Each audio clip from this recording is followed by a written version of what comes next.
So here we go. I was thinking about something last night, and that is power. Maintaining power and taking power. And I thought about this. It is easier to take power than it is to hold power, from my understanding, right? From what I've read. It seems like it's easier to take power than it is to maintain and hold power. And holding power and taking power are, to a great extent, very different. People have done successful revolutions, but they haven't held power for that long. People have conducted successful revolutions, they have overthrown governments, they have done coups, but they were not able to hold power for very long. And there are numerous examples of this in history. Let me see. I'm not sure if this music is too loud or whatever. But anyway,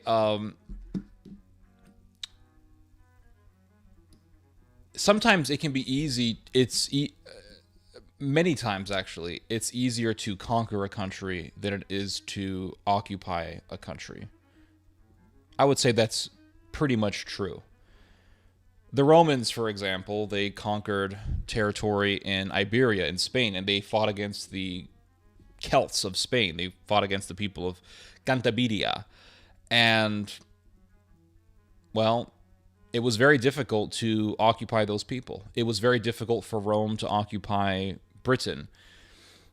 It was very difficult for Rome to occupy Judea. I mean, Rome did occupy Judea for a long time, but eventually the sedition and the insurrection and the rebellion was so much so to the point where it was very difficult for the Romans to hold Judea. And if you look at the Roman-Judean War, it lasted for a very long time. It went on for years and years. It was like the Iraq War.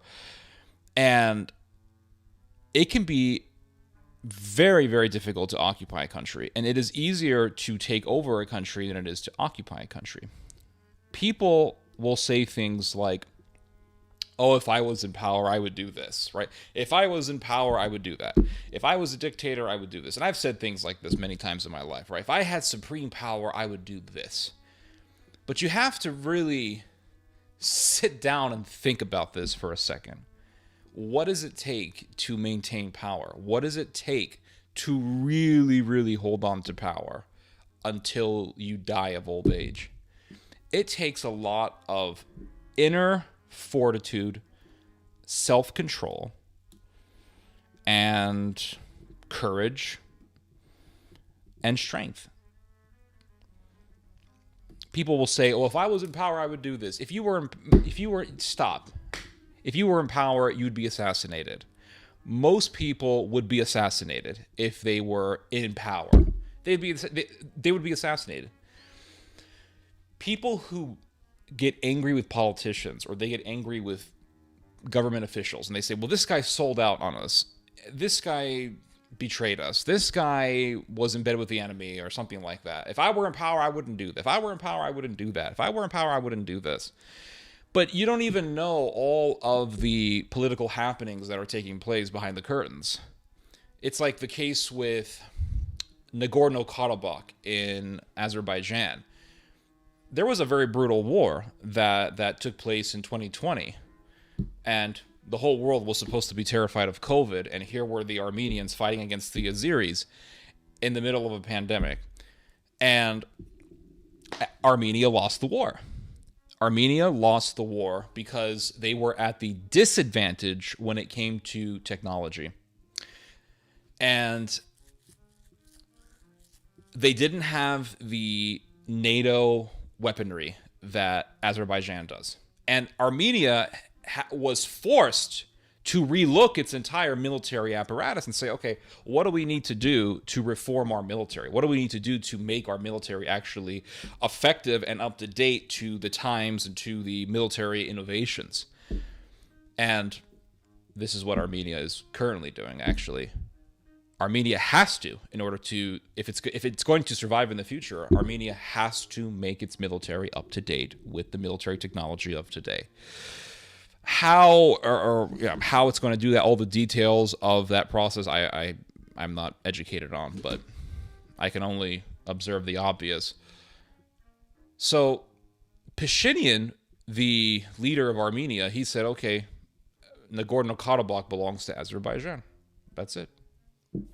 Nagorno-Karabakh belongs to Azerbaijan. And people in Armenia lost their damn minds. They rioted against Pashinyan. They wanted to overthrow Pashinyan. They wanted to kill Pashinyan. But what those people don't understand is that more than likely Pashinyan was given a pretty brutal ultimatum. Do this or else you're going to be shish kebabbed. That's it. I mean, when you're fighting against Azerbaijan, you're not really fighting against Azerbaijan. You're fighting against Azerbaijan plus Turkey, which is a very powerful, militarily strong, and numerous country in NATO. It's the second most armed country in NATO. So to fight against something as big as Turkey is no small feat, especially for a small, weak country, economically diminished and poor country like Armenia. And people will say, well, if I were in power, I would have done this. If I were in power, you wouldn't do anything. Because if you were to try to maintain power with that attitude, you would probably end up dead. So one thing that I've realized is that most people are not fit to have power over a country, right? And it doesn't take much to realize this. A lot of people are not fit enough to govern a family. So what makes them think that they can govern a country? And a lot of these people who are, saying, oh my God, if I were in power, I would do this. A lot of these people are divorced. Their kids hate them. They have ex-wives, or if they're a woman complaining, they have an ex-husband or 2 or 3 ex-husbands. How in the hell are they even fit to govern a country if they couldn't govern a family? Most people cannot govern anything. They can't. It's the truth, right? Most people can't govern anything. It's why most people don't own businesses. It's why most people aren't fit to even be CEOs, I think. It takes a particular mindset to maintain power.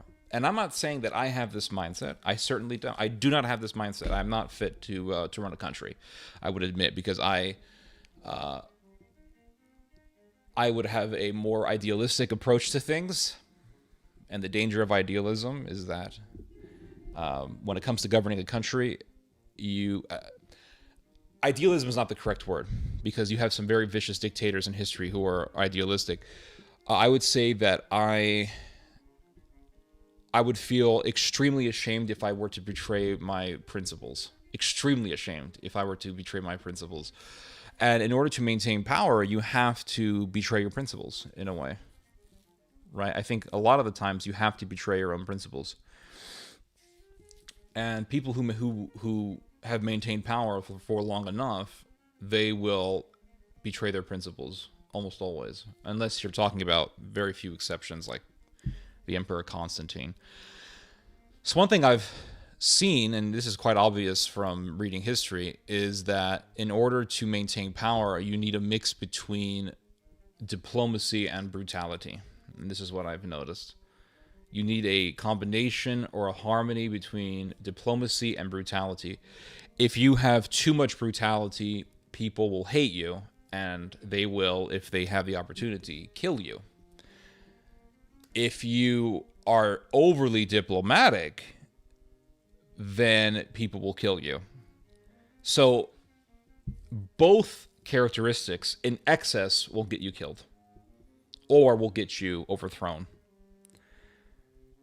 And if you look at some particular leaders in history who were too excessive in their cruelty, they were overthrown. Commodus was killed by his own sister. I think Nero was eventually overthrown by his own people. Mussolini was overthrown by his own people. And Julius Caesar, I heard, and I could be wrong about this, and correct me if I am mistaken on this, but I have heard that Julius Caesar was too nice. That's what I've heard. I heard that Julius Caesar was easily trusting, that he trusted people too quickly, that he was very hospitable, that he was very friendly with people. This is what I've read.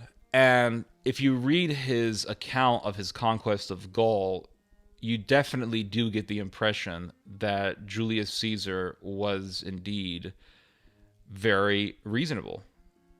I believe Chesterton wrote that the Roman Empire, out of all the pagan world, was the most civilized. And I would agree with that. The Roman Empire, for all of its weirdness and brutality, was the most civilized civilization in pagan history. The gladiators, yes, were very brutal. The Colosseum was very brutal, obviously. But in comparison to the Mongolians, or in comparison to, let's say, the Aztec or the Mayan, or the various savage tribes of North America, the Roman Empire was very civil. Even St. Paul, being a citizen of Rome, found ways to attempt to protect himself legally, although that didn't work in the end eventually. But when the Jews were trying to kill St. Paul, his citizenship definitely got him a long way. Pontius Pilate didn't want to kill Jesus. He didn't. Pontius Pilate said, "I see no fault in this man." Pontius Pilate was more civilized than the Jews. He was. He was more civilized than the Jewish mob that wanted to have Christ crucified. If you read about the Roman-Jewish War, what you'll see is that the Judean rebels were much more vicious, murderous, and violent than the Romans were. Yes, the Romans did do atrocities. There's no doubt about that. But when you read Josephus' account, you'll see that the brutality was much more excessive amongst the Jewish side than the Roman side. It's very obvious. The Jews, they indulged tremendously in cult suicide. And I'm not entirely certain where this came from, but they got into suicide hardcore. I don't know if you guys have ever seen the film The Invitation, but it is a really good movie on cults. It's probably, I want to say it was the best, not the best, I would say it was the most well done film on a cult that I've seen. You have Hereditary, you have Get Out, it's kind of, it's revolves around a cult. But as far as realism and as far as how subtle and how much cults try to fake being nice, I would say The Invitation was a really well done film, and it was very well directed. It really keeps your attention going, and I believe that it truly accurately depicts a cult. The cult is super nice until the latter part of the film. And if you read Josephus' account of the Roman-Jewish War, you will see tremendous amounts of cult suicide. Tremendous amounts of it.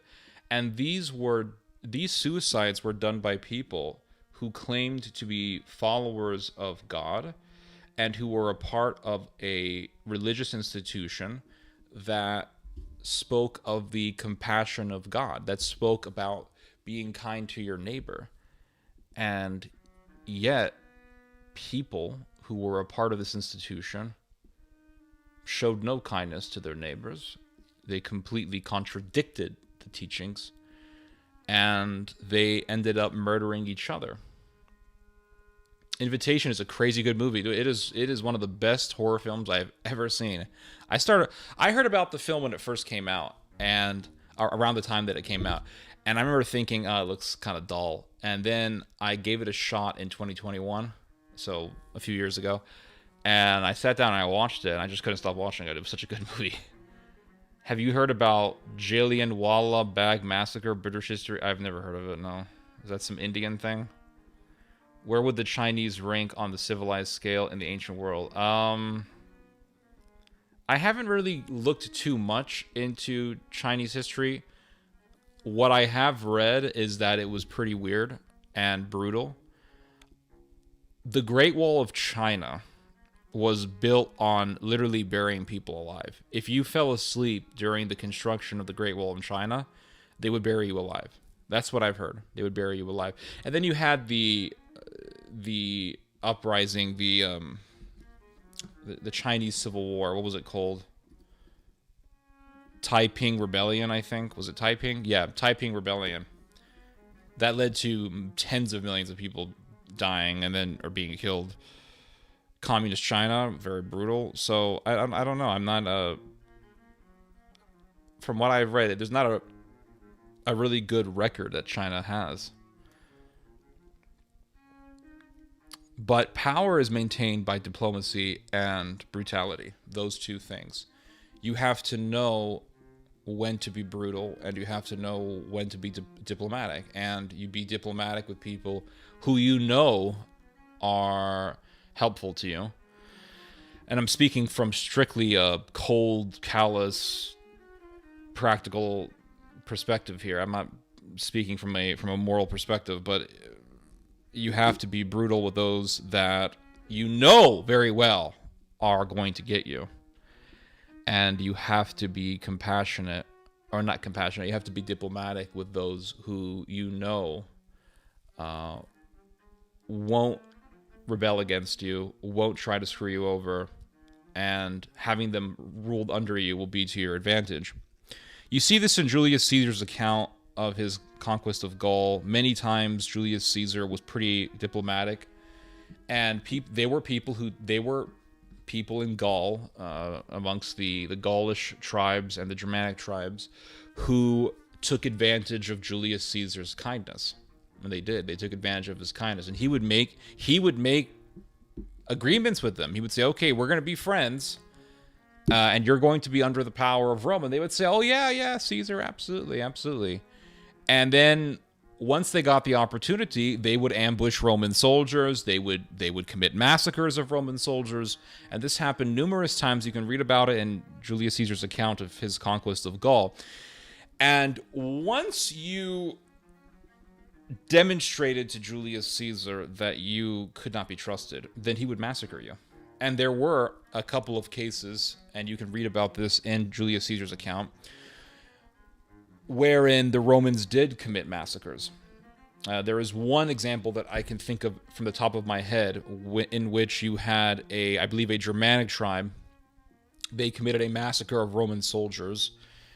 At first, they feigned friendship with Julius Caesar. They put up a face of diplomacy and an interest in having ties with the Romans.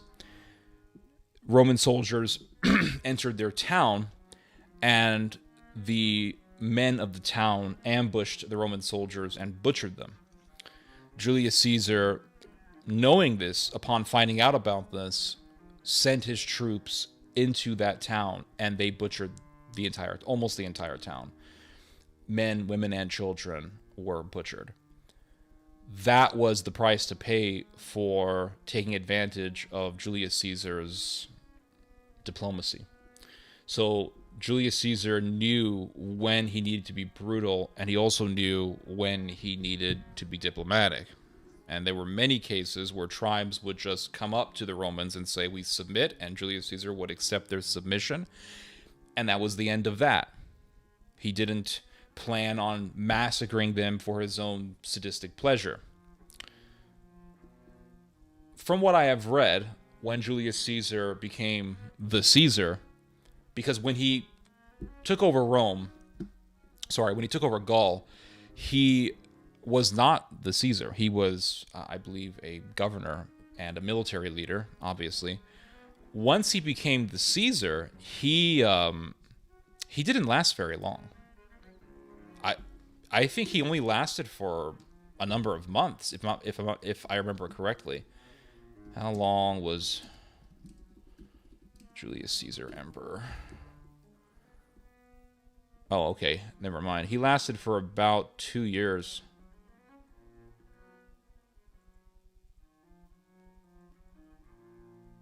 He didn't last very long, though. He didn't last very long. And I heard that it was because while he was the emperor, he was a little bit too credulous. He was too trusting. And he was very friendly with the other Roman politicians. And they betrayed him. People betrayed him. And there's that famous line, "You too, Brutus." But then you have cases where people are too brutal. And those people, those types of leaders, once their subjects get an advantage, they get overthrown. They get killed a lot of the times. The Another great example of this is Vlad the Impaler. Vlad the Impaler was so brutal that his own people, and I know there are people who will say that what I'm reading is some weird Greek propaganda, but this is what I read when I read Launikos Chakokondilis' histories. I read in this book that Vlad the Impaler was so brutal that most people, most of the Wallachians, who were just Romanians, sided with the Ottoman Empire and the Romanian proxy for the Ottoman Empire against Vlad the Impaler. So they preferred to be under the rule of an Ottoman proxy than to be under the rule of the based Vlad the Impaler, who is greatly praised by conservatives today, which is pretty disturbing. And you have Romanians today who still consider Vlad to be a hero, and they hold them up as a national icon, much like how the Ukrainians praise Stepan Bandera, or they praise some Nazi collaborator. Franco lasted for a very long time. Franco took power in, I want to say, in the 1930s, and he remained in power until 1975. I mean, the dude lasted for a long ass time. He took power in 1939 and stayed there as a dictator over Spain until 1975. Say what you want about Franco, but he was doing something efficient when it came to maintaining his power. And I've heard nothing but bad things about Franco. I've heard that he was just the worst. He was this evil tyrant, demonic, diabolical, cruel, brutal, mass murderer. He was just absolutely the worst. He was the worst possible type of human being. But he lasted for that long in power. And I knew a lady who lived in Spain when Franco was there. And she told me she was in Spain when Franco passed away. She was living in Spain when Franco passed away. And she told me that in Franco's Spain, it was so safe, there was no crime. That's what she told me. There was no crime. You could walk anywhere, anytime during the day or during the night. And my nose is a little bit dirty, and it's clean now. She said you could walk anywhere in Spain, in any part of the day or any part of the night. It didn't matter, and nothing would happen to you. It was that safe living in Spain under Franco. And I asked her, why do you think that it was? Why do you think Spain was so safe? And she said, because crimes were punished. That's it. Because crimes were punished. And she said, one day I was outside and it was snowing, and she said, I saw a boy throw a snowball at somebody, and within seconds a police officer came over and arrested the young man. For what? For throwing a snowball. Yep, you're being an asshole. You're being an obnoxious pest. And you should be arrested. I think that there should be crimes imposed for things that we don't consider crimes. Or I think there needs to be harsher punishments imposed on particular crimes. But the thing is that people who were under Spain, a lot of people in Spain loved Franco. Not everybody. Right? You have your Javier Bardames who hated Franco. You're always going to have those. But a lot of people in Spain loved him. And there were enough people. You don't have to have everybody love you. But there were enough people who loved that guy. They loved their leader, that he lasted as long as he did. The fact that he lasted as long as he did tells me that enough people loved him. Because if enough people hate you, you won't last. You just won't last. Didn't Castro last well? Yes, he did. And you know what? A lot of people loved Castro. I'm willing to bet a lot of people in Cuba love that guy, because if enough people hated him, they would overthrow him. Same thing with Saddam Hussein. How did Saddam Hussein get overthrown? Well, the Americans came. But the Iraqi people helped the Americans. Enough Iraqis hated that guy. And it makes sense that Saddam Hussein was overthrown, because most of the people living in Iraq are Shiites. And how do you have a Sunni dictator ruling over a Shiite majority? It's very difficult. Saddam had to be brutal. That's the thing. Saddam Hussein had to be brutal because he was a Sunni minority ruling over a Shia majority. And Saddam Hussein, he utilized both diplomacy and brutality, although he would be excessive at times. He did utilize a lot of diplomacy, especially he was very nice to the populations, to the communities that were nice with him, but he was very brutal with those who didn't like him. Yeah, a lot of the people who moved to Florida, they vote for Donald Trump. Those are the people that hate Castro. But from what I have heard, a lot of people in Cuba love Castro and believe, people hate him. If they did, they would overthrow him. Same thing with the Ayatollah in Iran. I've talked to people from Iran, and they would say, people hate the Ayatollah. They hate the Ayatollah. Then why don't they overthrow him? If you have enough people who hate you, they can overthrow you. There was an Anglican scholar I remember reading years ago. His last name was Hooker. I know, right? Pun not intended. But his last name was Hooker. I forgot his full name. What was his full name? Anglican scholar. Hooker. Richard Hooker. That was his last name. His name was Richard Hooker. And he wrote a book about political power. And I remember reading this book years ago. And he said that no matter what the form of government is, they all require the content of the governed. They all require the content of the masses, or the consent, I should say. They all require the consent and the content, I should say, of the masses. And he said, even if you have a monarchy, that monarch will remain in power because enough of the people love him. Enough of the people support him. And he said that if enough people hate the king, they can overthrow him. It's not that difficult. Because if enough people hate a king, those people who hate the king will also be members of the armed forces. They're also going to be members of the military. And so those members of the military who are discontent, they will help the rebels. I mean, what do you think George Washington did? George Washington was a military general for the British Empire. And he supported the rebellion. And if you look at the Syrian revolution that sparked in 2011, one thing that started at the beginning of that rebellion was a lot of people in the Syrian military rebelling. A lot of people in the Syrian military being seditious and joining the rebellion. And that helped the cause of the revolution against Bashar al-Assad. A lot of Syrian soldiers joined the rebellion. They joined the revolution. So it's all very, it's not that complicated. It really isn't that complicated. But enough people in Spain loved Franco. They did. Enough people in Spain loved Franco, and that's why he was able to remain as long as he did. And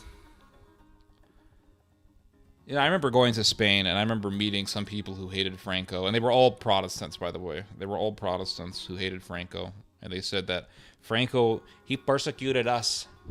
He persecuted us.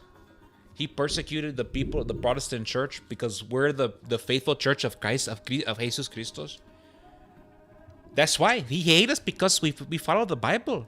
We follow La Biblia. That's the reason why he hates us.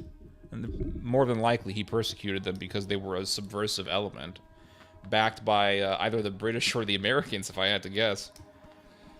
But I remember I was in Spain and I met this lady. She was the wife of this Spanish Protestant pastor, and she would tell me about how Franco persecuted her family, how her uncle was arrested under Franco and he disappeared. He was literally disappeared by Franco. That's what she told me. And I said, well, how did they kill him? I don't know, but they arrested him. He gone. He never come back. He never come back. No, he never come back. Never. He gone. All right.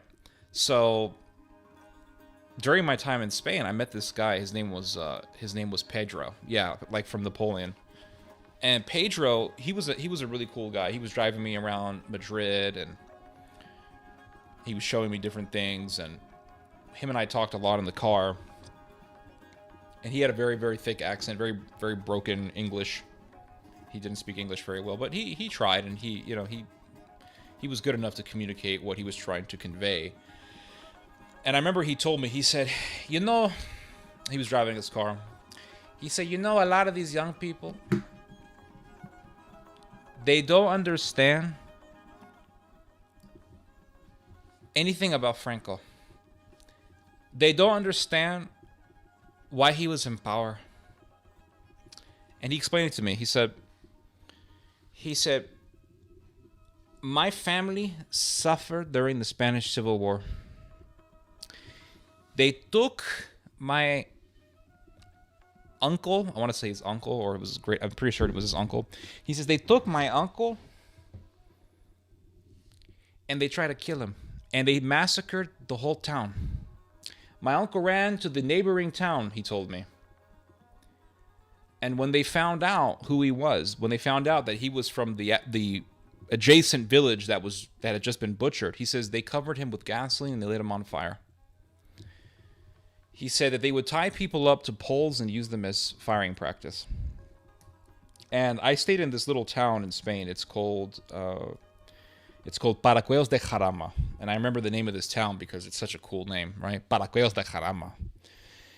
And if you ever see, you can go online and see this. If you ever look up Paracuelos de Jarama, you will see a giant cross on a hill that is on the side of the town. So you see the town, and the town is already on a high point, already on a somewhat of a hill location. On the side of the hill upon which the town was built, you will see a giant white cross. And why is that cross there? Because that was the site of a massacre that was done by the anarchist who hated Franco. So the Spanish Civil War, if you ever read about the Spanish Civil War, what you'll see is that Franco mainly, his regime killed people who were rebels. And his enemies, the factions that hated him, they were actually much more brutal than Franco. I'm not saying that people on the Franco side were innocent. I'm not saying they didn't do anything bad. I'm sure they did. I know that there were racists who were in support of Franco. They were members of the Spanish Falange who were racist. I get it. And I'm not praising those people. I don't like Falangists. But the people that Franco, I'll just put it this way. The factions, the political factions that Franco was fighting were not good. These were ruthless butchers who did not hesitate to massacre those they felt were their political enemies. And I'll give you an example, and you can go Google this guy's name. Luis Companys, one of the biggest enemies of Franco. Luis Companys, he was a big faction leader in Spain. He was a Spanish Jew who ended up controlling Catalonia. Yeah, you can look this up. Companys is basically the word company, but with an S in the end. It's a very unusual name for a Spanish last name, and it literally means company. It's like Mr. Merchant, Mr. Company. It's a weird last name, but, he was Jewish. He looked like a darker-skinned Albert Einstein. And a lot of the Jewish people in Europe, their families were, when they arrived in Europe, a lot of them were merchants. A lot of them were people who sold rugs. They were Middle Eastern salesmen. So they had these last names like Mr. Merchant, Mr. Company. Luis Companys, he was he was a leader of a political faction. It was basically the izquierda, the leftist of Catalonia. And I believe he started a party. It was something like Izquierda por Catalonia, or something like that. The left for Catalan, or something like that. They took over Catalonia, and they butchered so many people. They butchered thousands of people. Thousands of people these people killed. They were mass murderers. So when you look up, how Franco, he's so bad and all that, who was he fighting against? He was fighting against a bunch of people who were mass murderers. I mean, they were some sick bastards. Sick bastards. These were not good people. And under under Franco, Spain was very safe. And if enough people hated Franco, they would have overthrown him, but they didn't. And I remember going to Italy in 2019, and I was in St. Peter's Square, and I met the Spanish woman and her daughter. We were waiting in line to go into the Vatican, to go into the Basilica. Yeah, not to me, it wasn't very much so worth the wait, because one thing that I realized fairly quickly is that Italians don't believe in air conditioning. So St. Peter's Basilica is super muggy, like super, super muggy, guys. But anyway, I was in line, and behind me was the Spanish lady and her daughter, and we started talking, and we started talking. I spoke with them in broken Spanish, and I asked them which part of Spain they were from. I don't remember which one, but I asked them about, I think they were from Barcelona, I'm not entirely sure, and I asked them about Franco, and they said Franco was a good man. And I said, I'm kind of shocked, because I keep hearing about how a lot of Spaniards today hate Franco, and she said those people don't know what they're talking about. She said Franco was a good man. She said he ruled Spain justly, he fought against people who needed to be fought against, and he wasn't this evil dictator that people make him out to be. So I think Franco had a really efficient way of maintaining power, brutality, and getting your people to love you. You have to get your people to love you. If you don't, they'll overthrow you. You can't be too brutal, but you have to be brutal against those who you know will be brutal against you, given the opportunity. I've read a little bit of the Spanish Civil War, and it was kind of like Catholic monarchists teamed up with evil fascists to fight equally, if not more, evil communists and anarchists. Yeah, sort of, kind of, yes. They were fascist Spanish phalangists who were under Franco, they supported Franco. And Hitler supported Franco. I mean, he didn't like Franco, but he supported Franco. He sent the German Air Force into Spain to support the Francoists against the anarcho-leftists, the izquierda. Izquierda means left in Spanish. Now, Hitler had his own motivations behind that. Hitler didn't really care about the Spanish people, nor did he sympathize with them. He simply used the war in Spain as a justification to deploy the German military within Europe. You have to understand that this was after World War I, obviously, right? World War II. And the idea of Germany unleashing its military into Europe was considered to be unthinkable after World War I. So Germany needed a good enough reason to use its military in Europe. And with the Spanish killing each other, Hitler found his pretext. He found his justification. He found his reason. He found his green light. So he sent the Air Force into Spain to bomb the rebels. And Hitler said that I do not care if the Spanish Civil War does not end. He says, I want it to continue to take place so that I continue to have a reason to use my military in Europe.